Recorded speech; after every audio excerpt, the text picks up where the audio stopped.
नमो भगवा पराजीनामुखाग्रम् असंख्याता सहस्राणि ते रुद्रामभिभूम्यं मानेकाकुलत्रयोदने वरन्वानिधन्वदे अस्मिन् महादेवादिदेकाकुलत्रयोदने वरन्वानिधन्वसि नीलग्रीवादितिघण्टादिवगोरुद्रा उपस्थिताः एकाकुलत्रयोदने वरन्वानिधन्वसि नीलग्रीवादितिघण्टा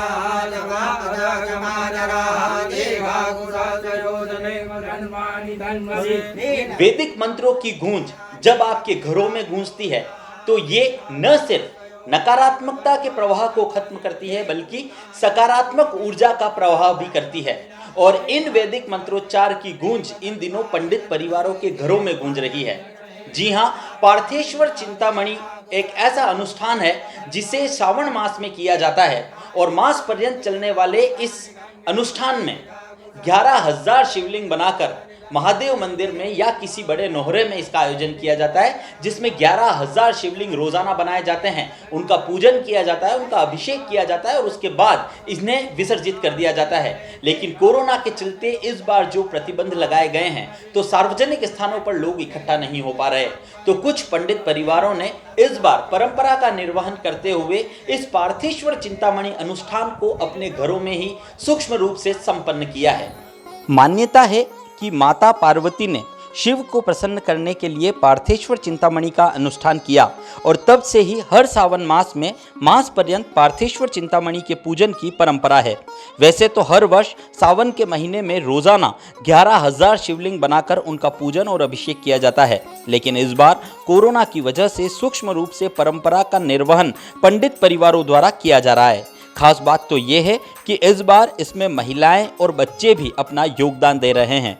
सुबह 11 बजे से घर के बच्चे और महिलाएं शाम को होने वाली पूजा की तैयारियों में जुट जाती है, जिसमें नदी से मिट्टी लाकर उसमें भस्म और गंगाजल मिलाया जाता है और 1111 शिवलिंग रोजाना बनाए जा रहे हैं। अलग अलग वार के अनुसार अलग अलग तरह की आकृतियां बनाकर शिव का पूजन किया जाता है। कोरोना के चलते बच्चों की छुट्टियां होने की वजह से जब घर के बड़े पूजन विधि को संपन्न करते हैं तो बच्चे भी उसका हिस्सा बनकर वैदिक मंत्र सीख रहे हैं। इससे न सिर्फ बच्चों में संस्कार प्रस्फुटित हो रहे हैं बल्कि समय का भी सदुपयोग हो रहा है। पार्थेश्वर चिंतामणि का अनुष्ठान प्रति वर्ष सावन में आयोजित किया जाता है और वैसे ये कभी मंदिर में, कभी समाज के नोहरे में, अलग अलग स्थानों पर इसका आयोजन होता है। लेकिन पिछले 2 वर्ष से कोरोना काल की वजह से ये घर पर इसका आयोजन किया जा रहा है और घर में इसका आयोजन करने से हमें कई प्रकार के लाभ प्राप्त हुए हैं। बच्चे वैसे भी स्कूल नहीं जा पा रहे हैं और घर में रहते हैं, तो यहाँ पार्थेश्वर बनाने में उन बच्चों का हमें सहयोग मिल रहा है। मिट्टी, नदी की मिट्टी लाई जाती है, मिट्टी में कई प्रकार की भस्म, गंगाजल आदि मिलाई जा रही है। उसके पश्चात एक एक शिवलिंग तैयार किया जा रहा है। करीबन 1111 शिवलिंग जो हैं यहाँ पर बनाए जाते हैं और उस पर बच्चे, बूढ़े और घर की महिलाएं, पुरुष सबका सहयोग रहता है और इस तरह से बच्चों में स्वतः ही एक संस्कार भी जागृत हो रहे हैं और भक्ति की भावना से वो प्रेरित हो रहे हैं। शाम के समय में सभी शिवलिंग का पूजन किया जाता है। उसके पश्चात रुद्राभिषेक का आयोजन किया जाता है और ये रुद्राभिषेक जब बड़ों के द्वारा किया जाता है तो घर के छोटे बच्चे भी साथ में बैठ करके और ये रुद्री पाठ कर रहे हैं। तो ये भी एक बहुत ही अच्छी बात कोरोना काल में हो रही है कि बच्चे जो हैं इस संस्कार को प्राप्त कर रहे हैं और इस भक्ति भावना से प्रेरित हो रहे हैं और उनमें ये भाव जिस तरह से प्रस्फुटित हो रहा है उसे देख करके अत्यंत आनंद की अनुभूति हो रही है। हर हर महादेव। और आप वैसे भी कहते हैं कि महिलाओं को घर के काम में भी बहुत बर्डन लगता है, अब वो बढ़ के अब थोड़ा बढ़ गया है काम, तो कैसा आपको अच्छा लग रहा है या क्या है? हाँ, निश्चित रूप से क्योंकि एक तो कोरोना काल में कहीं जा नहीं पा रहे हैं और रात दिन बैठ करके घर के ही काम में हम इतने उलझे हुए हैं, इसकी वजह से थोड़ा मानसिक तनाव भी बढ़ा हुआ था। तो सावन मास के अंदर इस बार जो ये पार्थेश्वर का आयोजन किया गया और पूरे महीने ये आयोजन जो चल रहा है, तो इससे एक नई ऊर्जा का संचार जो है हमारे अंदर हुआ है और मन बड़ा प्रफुल्लित सा महसूस कर रहा है। सावन में मन हरा हरा सा हो गया है। पार्थेश्वर चिंतामणि का प्रोग्राम हर साल समाज के नौरे में किया जाता था, लेकिन कोरोना काल के कारण 2 साल से हमारे घर पर कर रहे हैं। इसमें ये होता है कि हम सभी परिवार वाले इसमें लाभ लेते हैं और सुबह 11 बजे से हम महिलाएं, बच्चे सभी मिट्टी से 1111 महादेव जी बनाते हैं और उस पर चावल लगाकर उसका तैयारी करते हैं और शाम को 6 बजे से हम रुद्राभिषेक प्रारंभ करके 6 बजे पूर्णाहुति करते हैं। इसमें बच्चे भी सब सीख रहे हैं और संस्कार भी बच्चे को अच्छे मिल रहे हैं और सभी भी आनंद ले रहे हैं। बहुत ही आनंद आ रहा है, बहुत ही आनंद ले रहे हैं। तो देखा आपने किस तरह से पंडित परिवारों ने इस वर्ष पार्थेश्वर चिंतामणि अनुष्ठान अपने घरों में आयोजित किया है।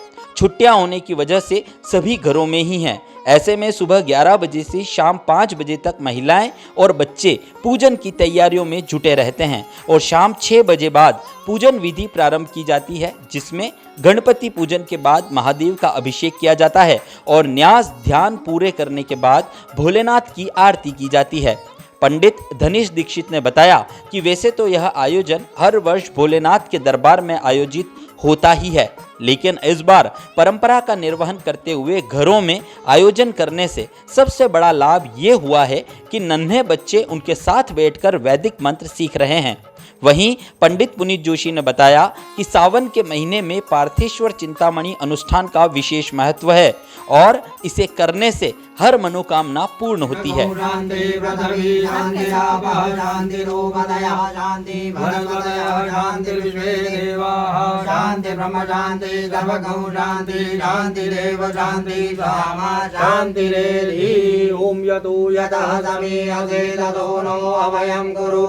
जय महादेव। श्रावण मास में पार्थेश्वर चिंतामणि का जो अनुष्ठान है उसका बहुत महत्व है। ऐसा कहा जाता है कि पार्वती माता ने स्वयं शिव को प्राप्त करने के लिए इस अनुष्ठान को किया था और यह अनुष्ठान सभी मनोकामनाओं को संपूर्ण करने वाला है। इसलिए श्रावण मास में विशेषकर इस पार्थेश्वर चिंतामणि पूजन का बड़ा महत्व है। पहले जब हम करते थे, हमारे समाज के नौरे में भी करते थे, बृहद लेवल पे ये काम करते थे, लेकिन कोरोना के चलते ये अब हमारे घर के अंदर ही ये कार्यक्रम हो रहा है। इसमें महिलाएं, बच्चे सभी का सहयोग मिलने से ये काम थोड़ा सा हमारे लिए हल्का हो गया। इस तैयारी में लगभग शिवजी बनाने में और उसमें लगभग 3.5-4 घंटे के आसपास समय लगता है और उसके बाद शाम को 5:30 बजे से पूजन का कार्यक्रम शुरू होता है। तो मनीष जी के सानिध्य में इस पूजन को संपन्न कराया जाता है और उसके पश्चात लगभग पूजन अर्चन रुद्राभिषेक सब करके लगभग 8:30-9 बजे तक ये कार्यक्रम चलता है और भगवान महादेव बड़े आनंद से इस काम को करा रहे हैं। हम सब बहुत हर्षित हैं और भगवान महादेव से ये प्रार्थना है कि शीघ्र ये कोरोना महामारी इस संसार से जाए और सभी भक्त लोग आनंद करें। जय महादेव। हर हर महादेव। ये पार्थेश्वर चिंतामणि का जो हम ये अनुष्ठान कर रहे हैं, इस अनुष्ठान में मुझे तो सबसे बड़ा लाभ ये महसूस हुआ है कि अब तक तो हमारे पूर्वजों से हमें विरासत के रूप में ये मिला है और वैदिक मंत्र और ये सब वातावरण को बहुत शुद्ध करते हैं। तो हम ये अनुष्ठान करते आ रहे थे पहले वृहद स्तर पर, अब कोरोना के कारण अब घर पे ही हम इस अनुष्ठान को कर रहे हैं। लेकिन सबसे बड़ा लाभ ये है कि ये हमारे जो आने वाली पीढ़ी है, ये जो हमारी नई पीढ़ी है, ये भी इसके लिए तैयार हो रही है। ये लोग हमारे साथ बैठते हैं और मंत्र बोलते हैं। थोड़े बहुत मंत्र इनको आए भी हैं, हालांकि इतना ये नहीं सीख पाए, लेकिन धीरे धीरे ये भी कुछ मंत्र बोलने लगे हैं और ये वातावरण इनके अंदर भी आने लगा है कि इस कार्यक्रम में, ऐसे कार्यक्रमों में इतनी आत्मिक शांति मिलती है और इतना हमें आगे बढ़ने की प्रेरणा मिलती है। तो ये भी हमारी नई पीढ़ी भी इस पुराने संस्कारों को सीख रही है। ये हमारे लिए बहुत बड़ी बात है और इसके लिए हम भगवान महादेव के बहुत आभारी रहते हैं। भगवान महादेव की बड़ी भक्ति करते हैं और आने वाली पीढ़ी पर भी उनकी कृपा रहे, ऐसी प्रार्थना हम प्रभु से करते हैं। धन्यवाद। धर्म और संस्कृति को आगे बढ़ाने वाली हर परंपरा का निर्वहन हमें आगे चलकर खुद करना चाहिए, क्योंकि जिस तरह से अब पश्चिमी संस्कृति हावी होती जा रही है, ऐसे में वैदिक मंत्र सीखने की यह ललक बच्चों में कम ही देखी जाती है। जो नन्हे बच्चे अपने पिता का दादा का और नाना का अनुसरण करते हुए वेद पाठ सीख रहे हैं, उन्हें भी भविष्य में कभी किसी के आगे हाथ फैलाने की ज़रूरत महसूस नहीं होगी। मैं अथर्व दीक्षित में 8वीं क्लास में पढ़ता हूँ और इस कोरोना के चलते हम 2 साल से स्कूल नहीं जा पाए हैं। तो जब ये मेरे पापा, बड़े पापा और मेरे चाचू जब ये प्रोग्राम करते हैं तब मैं कभी इसका पहले हिस्सा नहीं बना, पर इस बार बन रहा हूँ तो मुझे भी बहुत अच्छा लग रहा है और मेरे को भी कुछ नया सीखने के लिए मिल रहा है, इसीलिए मैं बहुत खुश हूँ। कैसा लग रहा है आपको? क्या क्या सीखे हो आप? मैं रुद्री सीख गया हूँ और कुछ कुछ मंत्र सीख गया हूँ और मतलब अधिकतर चीज़ सीख गया हूँ, पर फिर भी अभी थोड़ा कच्चा हूँ जो सीख जाओगे? हाँ सीख जाऊँगा वो तो।